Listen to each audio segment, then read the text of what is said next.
Every gambler knows that the secret to surviving. I don't wanna take advice from fools. You always won every time you placed a bet. Money, that's what I want.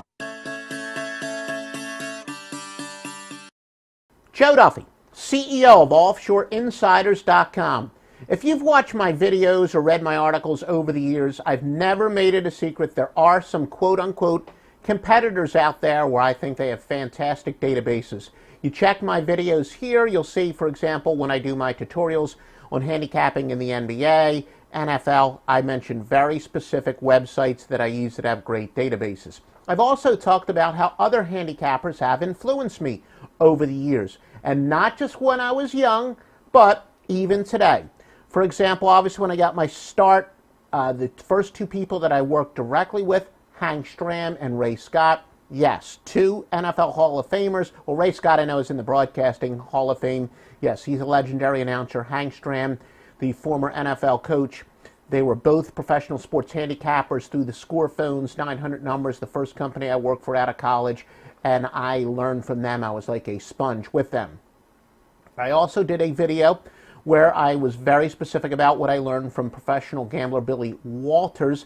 And yeah, I know a lot of people were saying my Philly accent. They keep saying that I mispronounce his name. No, I'm not mispronouncing it. I guess that same Philly accent where my kids tell me I don't pronounce the H when I say words like human. It came out as something other than Billy Walters. I guess some people were saying I wasn't pronouncing the L. I know what his name was. I don't know Billy personally, never met him. But if you see my video here on YouTube, I talk about where he has still influenced me nonetheless. Now, who has been more of a modern day 2013 influence on me? And this is an evergreen video. What that means is if you watch this 7 years from where I make it, probably most of the stuff that I say will still apply. There will be some changes in the industry, but certainly as I filed this, the handicapper and the sports service that I've learned from, look, I got an enormous ego. But it's not bragging if you can do it. No one's won professional gamblers and myself more money over the past 26 years than Joe Duffy has. But I'm still, my ego isn't so big where I'm not more than willing to learn. Now, Edward Golden of Right Angle Sports, very respected sports service.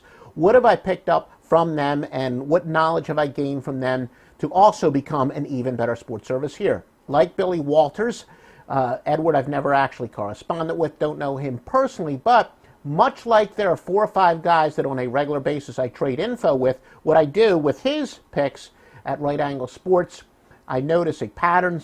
He sometimes picks some of the same teams and or keeps picking the same teams either over or under. What I do is take every pick of his and research it myself. I dig deep and try to find out why he likes those plays. And I pick up knowledge for future games.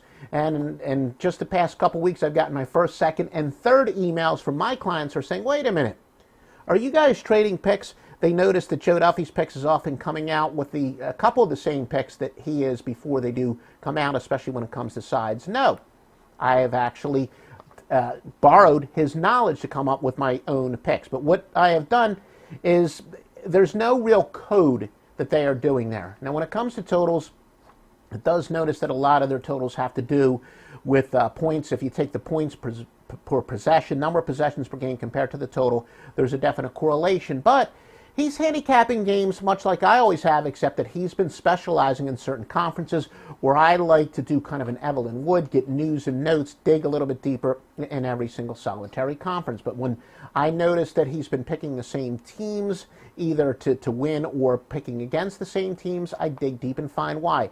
And it's a pretty simple formula, same that I've been using. It comes out to there are certain teams that are going to enter the year overvalued or undervalued relative to the fact that they overachieved or underachieved the previous years, and they're a sports service that only makes picks the first half of the year, and that's one of the reasons why they're very good the first couple of weeks. The biggest difference is he's been specializing in a couple of the smaller conferences where I've been doing it in the larger conferences. But when he makes a play, sets off an alarm, says I need to look at this game closer, it means that I need to look at these teams closer, and every time I do, I pretty much spot the reasons. And it also comes down to the obvious. Certain teams, if they have players injured, or more importantly, if they're getting a key player back. And again, I apologize, I got some itching issues, but hey, we've definitely been scratching your wallet, so that's the good news. But when a key player comes back, that is enormously important. Or most importantly, when I dig deep and analyze their picks, what I find is they pounce on when a coach makes a major change, or really a subtle change to a lot of us, whether it's saying this senior running back, or in basketball, the senior guard isn't performing, let me give the sophomore a chance, the sophomore explodes, or if they change some type of pace. For example, again, this is an evergreen video, but if you buy my picks this particular weekend, yes, I did spot where he has seen one team has changed from a lot more up-tempo, pass-oriented to a run-oriented team. It's affecting both the side and total. It has worked extremely well with the side and total. I notice he's picked the same side and the same total in consecutive weeks. We picked up on the reasons why when he first did it. We're going to be riding that again this weekend, even though he shut down his service for the year. So the main point is that what do I do with Right Angle Sports? I don't actually tell his picks. I don't steal his picks, but I borrow his knowledge. Every time he comes out with a pick, because he's an opinion that I respect, I dig deep into those games, find out why he's picking for this team or against that team, why he's picking the over, why he's picking the under, make note of it. And like him, I wind up using some of that same knowledge for the next game. But most importantly, the intent of my picks are not to predict who he is going to predict. I use my own knowledge. Do I agree with it? Do I disagree with it? In fact, one of the, or for the guys that I do trade picks with, they ask me to send my projections of who Right Angle Sports is going to pick, and I do, and I say these are going to be my premium picks. But again, got that enormous ego for sure, but never so big where I refuse to learn from others. And some examples, look, let me give you some higher profile examples. Clients have made Joe Duffy's picks at offshoreinsiders.com. You saw us ride West Virginia under the first several weeks of the year. We told you they lost their quarterback, they lost their wide receivers, yet they had a deep core of running backs coming back, a transfer from Houston, that they would become much more run-oriented. We were right about that, and we were riding them until it reached the point of diminishing return. Then once they played Baylor, we noticed that already Holgorsen was starting to open up his offense a little bit more. We stayed off of that game, and we wound up passing, and of course that game went over after we rode all the way to the bank on some unders. We did the same thing with with LSU and South Carolina, both traditional defensive-oriented smash-mouth teams that had to change the complexion of their offense, much more offensive-oriented. They weren't as good defensively. We rode them, betting both of those teams to go over the total quite a few times early in the season.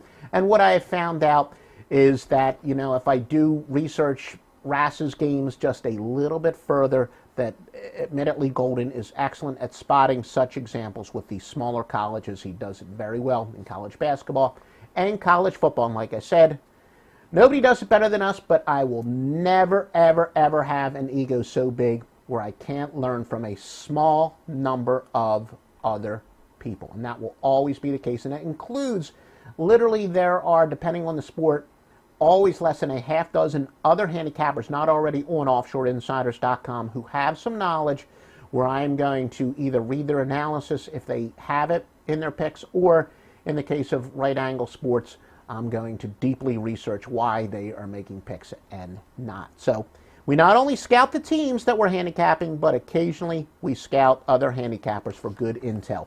You want the best picks in the world? They're at offshoreinsiders.com, www.offshoreinsiders.com, where it's all our own research, but sometimes other sharps point us in the right direction. And when certain sharps speak, we're going to listen. www.offshoreinsiders.com.